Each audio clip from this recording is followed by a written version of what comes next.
Hello.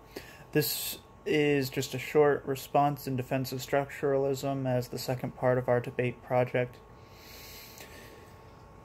So, while functionalism does have the awesome features of really helping us see children's minds and the minds of animals and the minds of adults, structuralism is beneficial because it shows us what these things are, what they're doing. The child is playing something out, or has something within them, a trauma perhaps, and it is really good to know, to learn from the map, to say, this is what it is, and from here we can move forward. However, I believe structuralism, in its defense, is an amazing place to begin. It tells us what these things are, from where we can develop a remedy, some way to fix it, or to enhance it, or reduce the negatives of it. When we look at functionalism,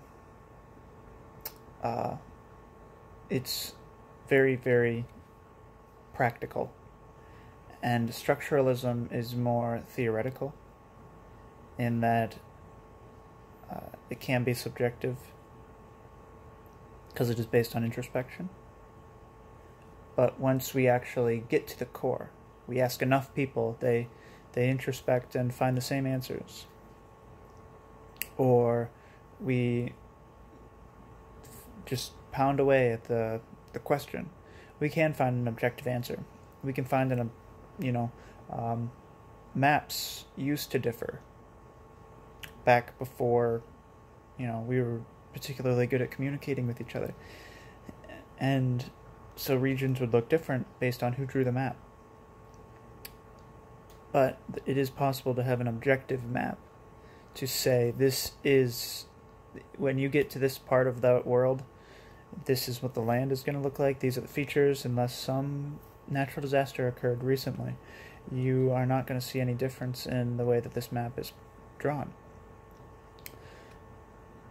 It is helpful for this, extremely helpful for this.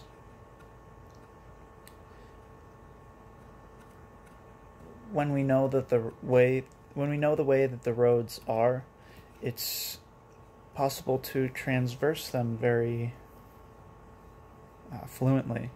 We're capable of doing it without many detours, and you know what you're going to come across and when you're going to come across it. An argument for structuralism will point out, as I'm trying to do, that it is... So, I guess what I'm trying to say, my mind is, the first part of debate, I was trying to see how, sort of cut off history every time past here, and only look at, the beginning, structuralism, functionalism, fighting it out, but we have everything past, as you had mentioned, how functionalism sort of acted as the breeding ground for behavioralism, etc., etc., and I see, so right now in this sort of rebuttal, I'm trying not to just confine myself there to just the start, like structuralism, functionalism, that's it and all. Trying to see past as well. And I see that structuralism acts as an amazing ground floor to build upon. It's, if you're planning a journey, say you want to cure schizophrenia, it is pivotal to understand what it is, where it is, where it's coming from, why someone has it, and what it does, as in what it does to the brain. From there you build on top.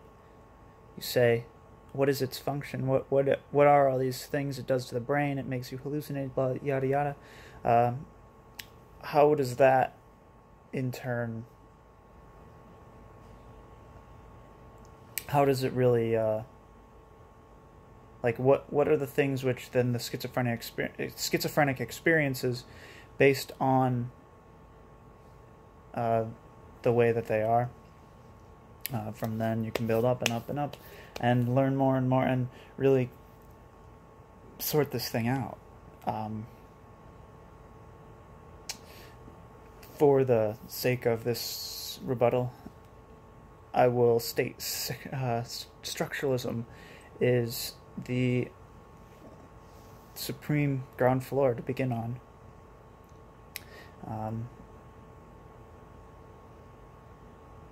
And although subjective in nature, in some senses, many senses, it is fully possible to develop the findings